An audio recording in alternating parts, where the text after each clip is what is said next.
안녕하십니까. 한반도 안보전략연구원 이사장 송봉선입니다. 오늘은 민변은 대한민국 사람들이 아닌가라는 주제를 가지고 방송을 시작하겠습니다. 국군의 베트남전 민간인 학살 의혹에 대한 국가 배상 판결은 민주사회를 위한 변호사무 민변이 기획하여 2020년 4월 민변 베트남전 국가 배상 판결 TF 관계자들이 베트남전 당시 국군의 민간인 학살의 손해배상 청구 소송을 제기하면서 시작되었습니다. 이들은 대의적인 것이 국제 평화를 위해 한국의 월남 파병 역사를 오도하고 있습니다. 민변의 손해배상 청구에 대해 2023년 2월 서울중앙지방법원은 베트남전 당시 국군이 민간인을 학살했으므로 국가가 배상해야 한다는 판결을 했습니다. 서울중앙지법은 한국 정부가 피해자에게 3천만 100원을 배상하라고 판결을 했습니다. 이 재판은 2020년 4월 민변이 학살 피해자라고 주장하는 베트남인의 법률 대리인을 맡으면서 시작이 됐습니다. 베트남전 당시 우리 국군이 민간인을 학살했으므로 배상하라는 서울중앙지법 판결에 대해 월남전 참전자회가 관련 부처와 함께 이 판결에 대해 항소하겠다고 의지를 밝혔습니다. 국군에 씌워진 학살 누명을 보훈처, 국방부, 법무부와 함께 벗기겠다는 의지를 내비치기도 했습니다. 이 판결에 대해 법정 보훈 단체인 대한민국 월남전 참전자회 회장 이화종 이하 월남전 참전자회는 입장문을 통해 앞으로 월남전 참전자회는 국방부 및 법무부 보훈처와 협력하여 항소심에서 최선의 결과가 나올 수 있도록 노력을 다할 것이라고 밝혔습니다. 월남 참전자회는 우리와 국가보안처는 이번 재판과 관련한 자료를 국방부와 법무부 변호사에게 지원하는 등 최선의 노력을 다했으나 민변의 사주를 받은 참전자 유모 씨가 법정 진술한 내용이 재판 결과에 불리하게 작용하여 월남전 참전 전우들과 가족들의 명예가 심각하게 실추되었고 국제법상 관례를 깬 이례적 판결이 나왔다고 지적했습니다. 그러면서 향후 항소심 관련 내용은 월남전 전우 여러분에게 충분히 알릴 것이라며 여러분의 많은 제보와 지원을 당부드린다고 덧붙였습니다. 민변의 소송 경위는 베트남인 응우엔 엔티티 탄씨가 2020년 4월 한국 정부를 상대로 손해배상 소송을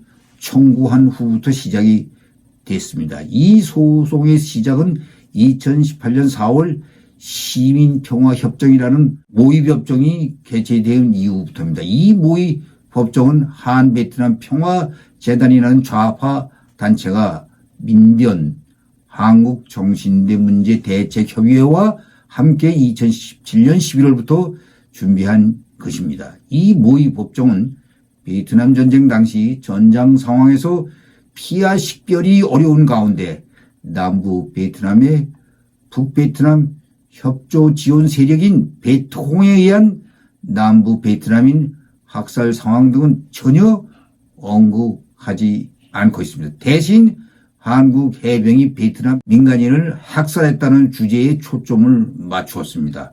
즉 해병 청룡부대 제2여단 제1중대가 응우엔티탄의 마을에 와서 주민들을 한 곳에 모아놓고 학살했다는 것이 그들의 주장입니다. 이후 민변은 익명으로 등장했던 베트남인이 한국 정부를 상대로 소송을 할 경우 법률 대리인을 맡겠다고 밝히고 베트남 TF까지 구성한 것입니다. 민변 베트남 TF는 1969년 11월 중앙정보부가 당시 베트남 민간인 학살 용의자로 몰린 청룡부대 1대대 1중대 소대장 3명을 조사했다면서 해당 기록을 공개하라고 법원에 청구했습니다. 대법원이 2021년 3월 민변 측 요구를 받아들여서 국정원의 기록을 공개하라고 명령했습니다. 이에 대해 국정원은 해당 사건 기록은 이미 응웬 티탄 쪽 소송 대리인에게 제공했다고 밝힌 바 있습니다. 이후 민변 베트남 TF는 좌파 단체들이 국군의 베트남 민간인 학살 여론을 조성하는 데 주력한 것으로 알려지고 있습니다.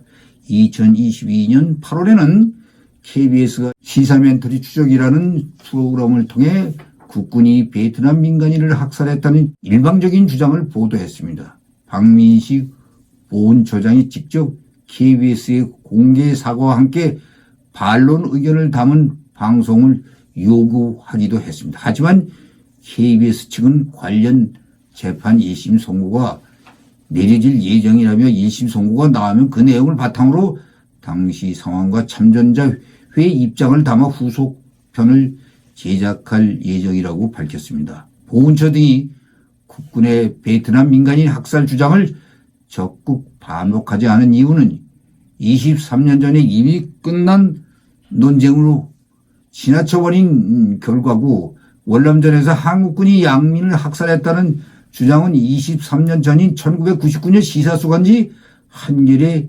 20이 처음 주장을 했었습니다. 당시 이 주장을 한 한겨레 21의 구수종 베트남 통신원은 현재 한베트남 평화재단 상임이사로 당시 이 논쟁에 대해 월남전 참전 전후에는 물론 국방부까지 나서 반박하고 베트남 정부도 관심 없다고 했었습니다. 하지만 좌파들은 이런저런 사진 자료를 가져와 이러한 주장을 폈습니다. 원래 베트남 전쟁 당시 민간인 학살 대부분은 남베트남군 또는 베통군이 한국군 군복을 훔쳐 입고 저지른 만행이거나 일본 구구 세력이 조작한 것이었습니다. 한국군이 민간인을 학살했다는 근거는 베트남 공산당의 주장을 빼고는 찾기가 어렵습니다. 베트남 공산당은 북베트남군이나 베통의 양민 학살과 성범죄를 전혀 인정하지 않고 있습니다. 한편 이번 판결을 두고 일각에서는 2016년 5월 북한 유경식당 여종업원들이 집단 귀순을 두고 민변이 납치라고 주장하며 북한 내부의 종업원 가족까지 찾아 소송을 걸었던 게 생각이 난다는 지적이 제기되고 있습니다.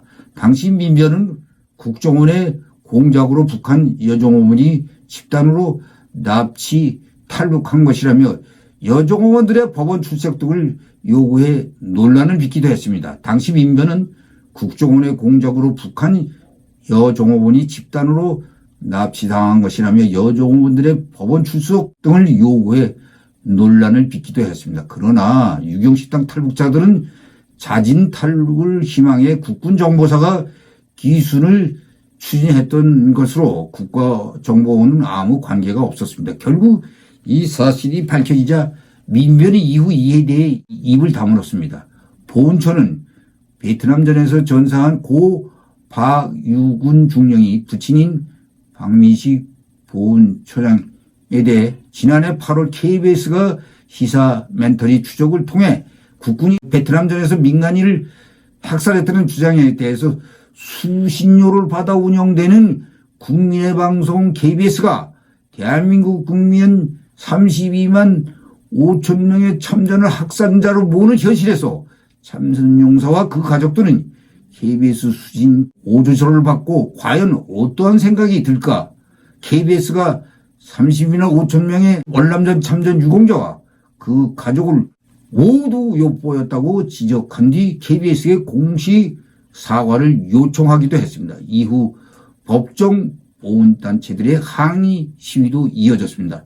내용을 잘 모르는 사람들은 그런 일이 있었구나라고 생각할 수 있습니다. 하지만 1999년도부터 시작된 지루한 이 싸움을 아는 사람에게는 황당무계한 일이라고 모두들 입을 모았습니다. 당시 한겨레 21을 필두로 좌파 매체들은 베트남전에서 한국군이 베트남 양민들을 무차별 학살했다는 주장을 펴왔었습니다. 한겨레의 주장으로 논란이 일었더니 20년 전 우리 언론인이 직접 베트남을 찾아 한국군 학살의 증거를 찾으려 시도하기도 했습니다. 그러나 그들이 찾은 것은 베트남군과 남베트남군 특수부대가 저지른 양민 학살뿐이었습니다. 한국군이 당시 양민 수백 명을 죽였다는 일부 마을의 주장은 알고 보니 베트남 공산당의 선전을 가져다 활용한 것으로 드러났습니다.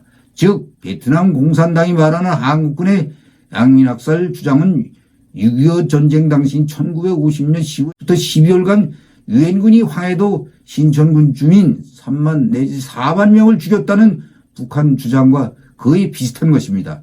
베트남 쪽과 민변 주장들이 한국군이 B-52 폭격기를 동원해 무차별 폭격을 했다거나 승려들을 한 곳에 모아놓고 남녀 구분 없이 학살했다는 사실은 실제 사실과 다른 내용이 유표되어 당시 월남자 파병들은 비군 폭격기를 그 당시 부를 수도 없었고 승려들을 무차별 학살한 자들은 실제 베트콩이었다고 진술들을 하였습니다. 도대체 민변은 어느 나라 국민입니까?